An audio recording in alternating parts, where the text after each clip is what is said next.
नमस्कार दोस्तों, मैं चंद्र प्रकाश यादव और आज उपस्थित हैं 23 अप्रैल 2024 को, जो एक बहुत ज़्यादा उम्मीद था, बहुत ही ज़्यादा ये था कि सहारा का केस यहाँ पर ख़त्म हो जाएगा।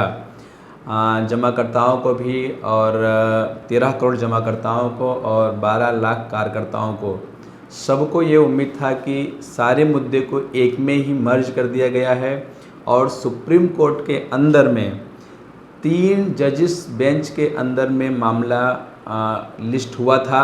तो ये उम्मीद था कि अब 3 जजिस बेंच के अंदर जब मामला गया है तो 1 दिन 2 दिन 3 दिन कंटिन्यू सुनवाई करके इस मामले का निराकरण कर दिया जाएगा। लेकिन दोस्तों यहाँ पर भी बहुत ही बड़ा पिक्चर में जैसे मूवी के अंदर में स्टंट होता है, उसी तरीके पर यहाँ भी एक स्टंट हुआ है।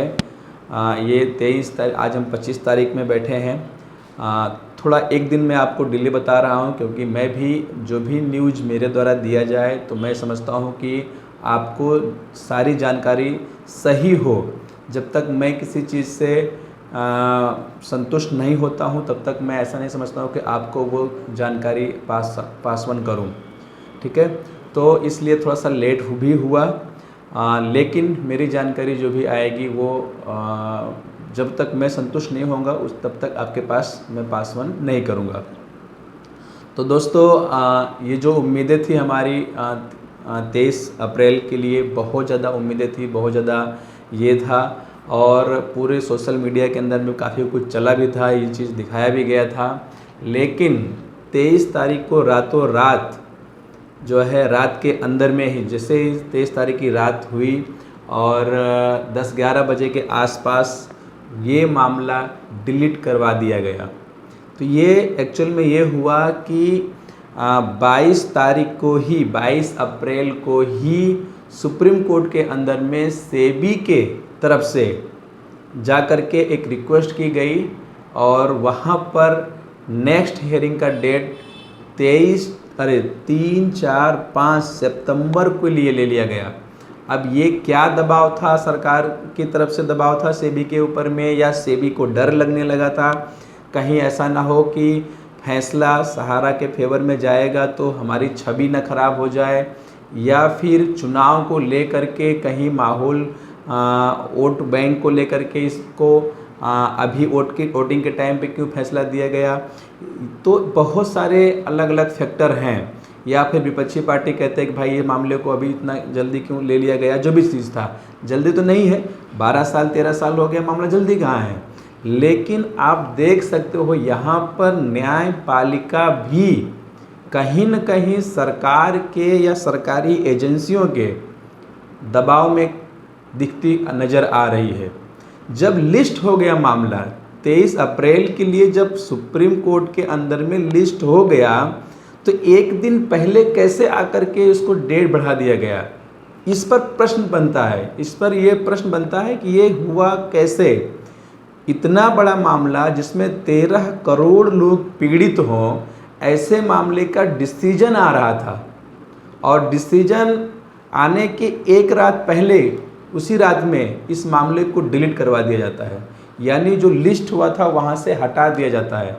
इस मामले को समझ लीजिए कितनी बड़ी बात होती, कितनी बड़ी राजनीति यहाँ पर हुई है। अब ये किसके माध्यम से किया गया है, सेबी अपने बचाव के लिए किया है या सरकार की दबाव में ये करना पड़ा है, ये तो आप खुद सोचिए कैसे हुआ है।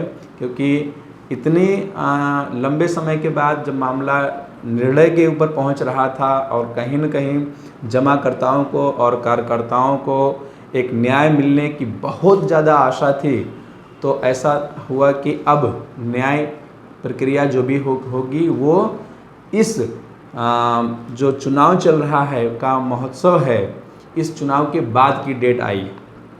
तो दोस्तों यहाँ पर बहुत ही चीज़ें अब जो आपको देखने को मिल रहा है कि ऐसा कैसे हो गया, ये सोचने वाली विषय है।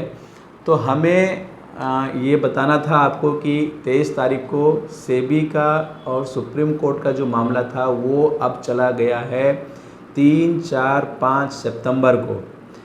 उम्मीद है कि अगर कोई इसके अंदर में हो सकता है कंपनी की तरफ से या फिर हो सकता है कि कुछ जमाकर्ता मिल कर के भी इसमें काम कर रहे हैं, तो उनकी तरफ से एक याचिका लगाई जाए कि भाई इतना लंबा समय इसके अंदर में ना लिया जाए। अगर आपको लेना ही है तो थोड़ा सा कम समय लिया जाता, 8 दिन का मौका दिया जाता, 8 दिन के लिए एक्सटेंड किया जाता या 15 दिन के लिए एक्सटेंड किया जाता।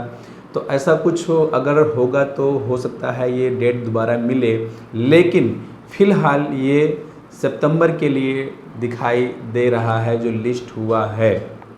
दूसरी तरफ पिनाक पानी मोहंती वाला जो केस था, जिसके माध्यम से 5,000 करोड़ रुपया जमाकर्ताओं को देने के लिए CRCS को पैसा मिला था। अब ये केस से भी बहुत ही उम्मीद थी कि यहाँ पर भी पोर्टल के जो समस्या आ रही है, पोर्टल से जो विफल हुआ है, जो पोर्टल फेल हुआ है, फ्लॉप हुआ है, जिसका अमित शाह जी बहुत सारा इसका क्रेडिट ले रहे थे। कई बार इस चीज़ को मंचों के ऊपर में बोले कि हम सहारा का भुगतान हो रहा है और इस तरीके से हो रहा है, और गया के अंदर में भी बात रखी थी। तो ये जो पोर्टल फेलियर था उसकी काफ़ी समीक्षा होने वाली थी सुप्रीम कोर्ट के अंदर में, लेकिन उस डेट को भी एक्सटेंड कर दिया गया है। ये जो डेट आया है पिनाक पानी मोहंती वाला, वो डेट भी चला गया है अब 30 जुलाई 2024 को। तो अब जो भी मामला सुना मतलब लिस्ट हो रहा है या लिस्ट होता हुआ दिखाई दे रहा है, वो सभी नई सरकार बनने के बाद ही कुछ इसके ऊपर निर्णय लिया जाएगा, ऐसा होता दिखाई दे रहा है। एक चीज़ और बदलाव हुआ है, आपको जानकारी के लिए बता दूं मैं कि CRCS के पोर्टल पर जब भी हम लॉगिन करते थे, सहारा रिफंड पोर्टल के ऊपर में, CRCS सहारा रिफंड पोर्टल के ऊपर में जब भी हम कुछ ओपन करते थे उस पोर्टल को, तो वहाँ पर श्री अमित शाह जी और श्री नरेंद्र मोदी जी का फ़ोटो वहाँ पर आता था।